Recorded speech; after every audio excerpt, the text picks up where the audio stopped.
پاکستان چھوڑنے کے بھی اور طریقے ہیں، پر یہاں اکثر لوگ مذہب کے خلاف بول کر یورپ کی طرف بھاگتے ہیں۔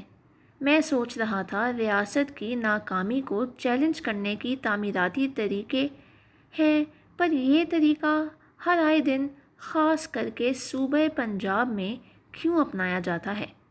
مذہب کے خلاف لاجیکل ریزننگ سے طنز کو تعمیراتی سوچ کہا جا سکتا ہے، پر یہاں ڈائریکٹ لوگ خود کو انبیاء علیہ السلام کی صفت میں کھڑا کر کے سماج میں ہلا گلا مچا دیتے ہیں اور انتہا پسندوں کو خوب فائدہ اٹھاتے ہوئے یورپ کے کسی ملک سے انسانیت کے ناطے جان کی حفاظت کی بھیک مانگتے ہیں اور پھر وہاں سکون سے زندگی گزارتے ہیں۔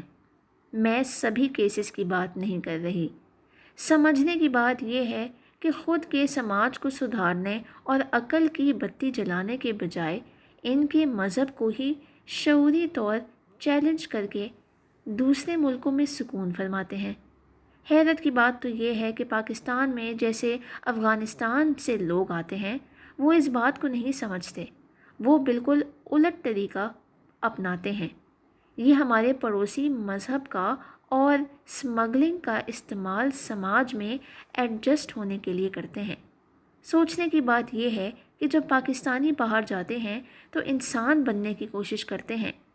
گل پاکستانیوں نے بھی باہر اچھے کھلائے ہیں، مطلب ناک کٹی ہوئی ہے، پر جب کوئی پاکستان آتا ہے تو مذہب کا بھرپور غلط استعمال کرتا ہے اور اسی سماج کو ریاستی منصوبہ بندی کے تحت بگاڑنے میں اپنا کردار ادا کرتا ہے۔ آپ سوچئے کہ پاکستان سے بھاگنے کے لیے بھی مذہب اور پاکستان کو لوٹنے کے لیے بھی، مطلب یہاں کبھی مذہب انسانوں کی آسانی کے لیے استعمال ہی نہیں ہوا، ہمیشہ اسے عوام ہے خلاف استعمال کیا جاتا ہے۔